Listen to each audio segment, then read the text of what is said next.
Por que para nós é tão difícil crer nas promessas de Deus? Fique comigo esses momentos e Deus vai falar, certamente Deus vai falar contigo.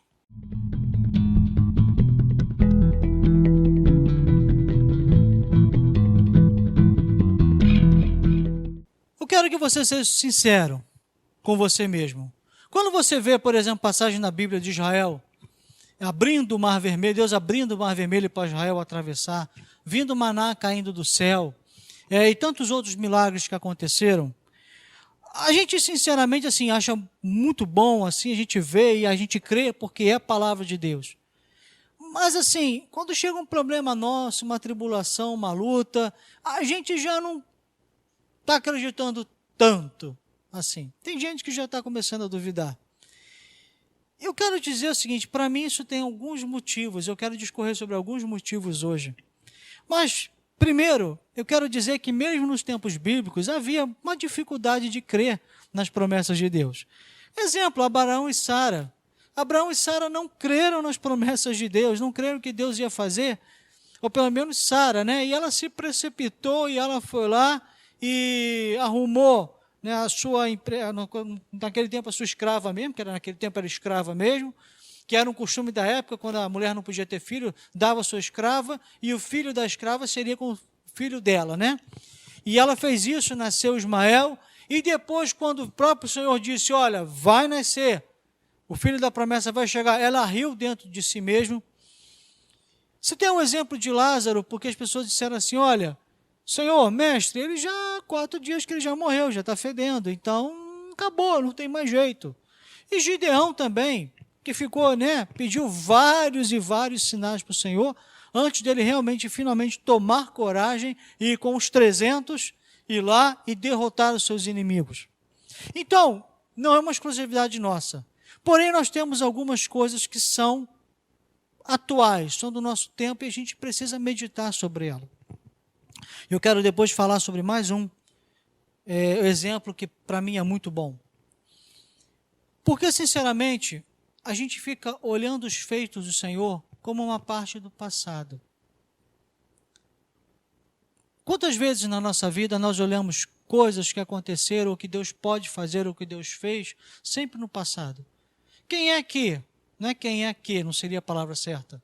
Mas a verdade é que muitos pastores, muitos líderes, muitas pessoas que não são nem pastores e líderes, mas que Deus falava, Deus fazia, acabam se referindo no passado, vivendo um passado. Tem muita gente que vive um passado. Tem gente que quer reviver um passado glorioso que não existe mais. Né? Nós queremos viver em 2020 a monarquia. A monarquia foi um tempo lá de trás, que sinceramente eu não sei se daria certo no Brasil de hoje. Acho que não. Mas assim, a gente quer viver às vezes um passado glorioso. E a gente olha a Bíblia como um passado glorioso, alguma coisa que ficou lá para trás. E a gente já não consegue acreditar que aquilo que está lá atrás é um exemplo de que Deus pode fazer hoje. Outra coisa também, porque eu quero ser sincero com isso, porque nós depositamos muita nossa confiança em homens. Nós estamos com uma tecnologia moderna, eu estou gravando com vocês aqui, nas pestes que houve no passado, né, lá do passado, não tinha essa estrutura. Se tivesse que fazer quarentena e fizeram alguns quarentena, ficaram isolados, até descobrirem que ficar isolado era a melhor solução, não tinha como se ter culto. Hoje você pode assistir, você está me assistindo agora, nós estamos conversando aqui, uma terça-feira, quando se lança o programa Encontro Marcado, nós estamos conversando aqui, eu e você, mas na verdade isso foi gravado, agora eu vou abrir com você, isso foi gravado na sexta-feira passada, para dar tempo de editar, fazer tudo isso. É tecnologia. E a tecnologia também se traduz na ciência, se traduz na medicina. Eu não posso, assim, são exemplos que são muito latentes e que eu não posso abrir muito. Mas teve uma pessoa que uma vez falou de uma questão séria, uma questão de uma intervenção que tinha que ser divina. Falou assim, não, hoje a tecnologia está muito avançada. E não falou para esse pastor aqui, não falou nessa igreja, falou em outra. Quando ele saiu daqui, foi para outra igreja. Não precisa orar por mim não, pastor, porque eu vou fazer isso, isso, isso vai dar certo. Procedimentos humanos.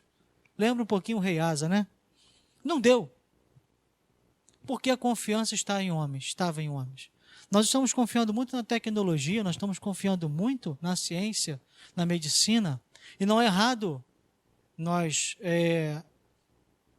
escutarmos a medicina. Não está errado nós seguirmos as medicinas, não seguirmos a ciência. Não é isso que eu estou falando. Estou falando de pôr a nossa confiança, depositar a nossa confiança nisso. E quando a gente deposita confiança nisso, nós achamos então que elas são suficientes para fazer aquilo que às vezes só Deus pode fazer. Então junta, achando que é a história do passado, e junta que achamos sinceramente que já tem muita tecnologia, que a gente às vezes não precisa orar tanto para Deus não. E uma outra coisa também, que eu já, uma experiência minha, aí eu vou contar uma experiência minha.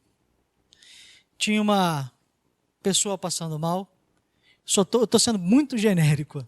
Tinha uma pessoa passando mal, e estava passando mal, estava aqui na igreja passando mal, era um culto. Eu era recém-pastor, devia ter 1 ano de pastorado por aí, e eu soube que a pessoa estava passando mal, tal, e eu falei assim, chama a pessoa aqui que nós vamos orar por ela. E o responsável por essa pessoa virou assim para mim com uma naturalidade do mundo. Foi tão natural. Pastor, não se preocupa não, nós estamos levando para o hospital. Tem 2 coisas aí. Não confiou que o pastor na época era pastor de verdade, que eu tinha 1 ano de pastorado só. E segundo, não confiou que as orações dos santos poderiam fazer algum efeito. Então tem gente que sinceramente vem até para ser orado, bem entre aspas, e acaba que pensa assim, o efeito placebo, vou lá, ora, tá bom, impõe a mão, o pastor lá faz o trabalho dele, as meninas fazem o trabalho delas, mas eu sinceramente tenho que tomar alguma providência, senão não vai funcionar, senão não vai ter solução. Então, tudo está relacionado ao nosso posicionamento em relação à verdade bíblica, em relação à verdade da palavra de Deus, em relação ao próprio Deus. Então, se você começa a perceber que não cremos que Deus pode fazer o que Ele fez no passado, porque o problema é nosso, é a nossa visão que está errada. E a nossa visão, de uma certa maneira, até distanciada de uma verdade bíblica. E eu pergunto para você, Deus age ainda hoje? Ele age ainda hoje. Eu tenho aqui o exemplo bíblico. Primeiro, Lázaro.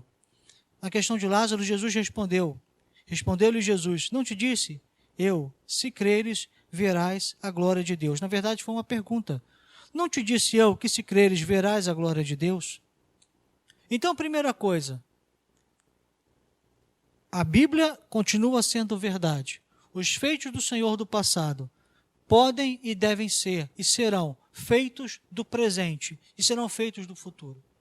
Agora, se eu não acreditar, se eu não crer, se eu não procurar, não buscar o Senhor, Ele não vai fazer. Então, o primeiro passo é crer. Se tu creres, verás a glória de Deus. Agora eu estou falando em uma afirmativa. Se você crer, você vai ver a glória de Deus. Você tem que acreditar que a Bíblia toda é verdade, que o do passado é verdade. E os exemplos do passado se tornam presentes, podem se tornar presentes na sua vida. A outra coisa que eu quero dizer para você é no exemplo de Zacarias. Zacarias era um sacerdote, rapidamente. Israel acabou passando por algumas mudanças e antigamente originalmente o sacerdócio era por nascimento, direito de nascimento. Depois passou a ser por sorteio. E Zacarias foi sorteado, era o sumo sacerdote daquele ano. E você tem outro sumo sacerdote quando Jesus ele é levado ao sinédrio, bem lá na frente. Mas Zacarias estava naquele ano e foi sorteado, era o sumo sacerdote e foi ministrar ao Senhor. E quando ele foi ministrar ao Senhor, ele encontra Gabriel. E Gabriel fala para ele que ele teria um filho. Mesmo caso de Abraão. Só que em vez de Sara, quem duvidou foi Zacarias. E Zacarias duvidou. E Gabriel disse o seguinte, deixa eu achar aqui, muito importante.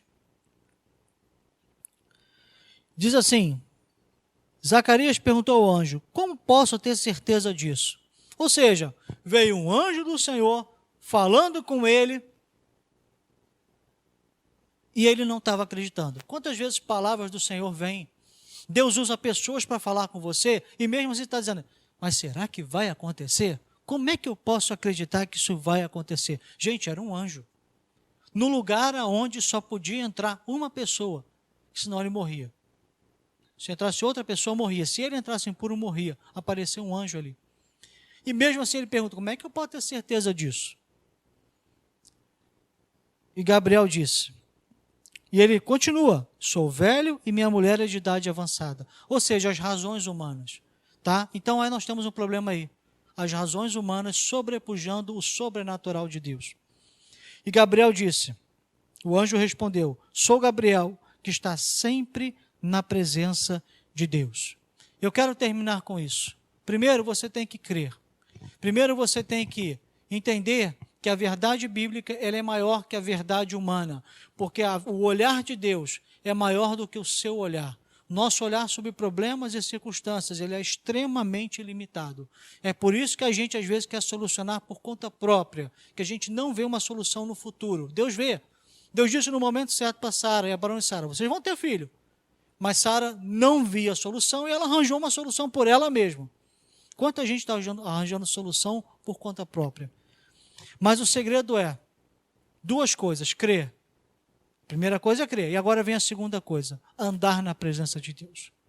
Se você anda na presença de Deus, conforme diz a palavra, você começa a crer que as verdades bíblicas foram para ontem, mas são para hoje. Sinceramente, a maioria das pessoas que duvida em algum momento deixou de andar na presença de Deus, porque quem anda na presença de Deus vê milagres diários do Senhor, vê cuidados diários do Senhor, vê o amor diário do Senhor por você. Então nesse encontro marcado, que é uma palavra rápida, eu quero relembrar algumas coisas para você. Por que às vezes é difícil crer? Porque nós olhamos a Bíblia como algo do passado.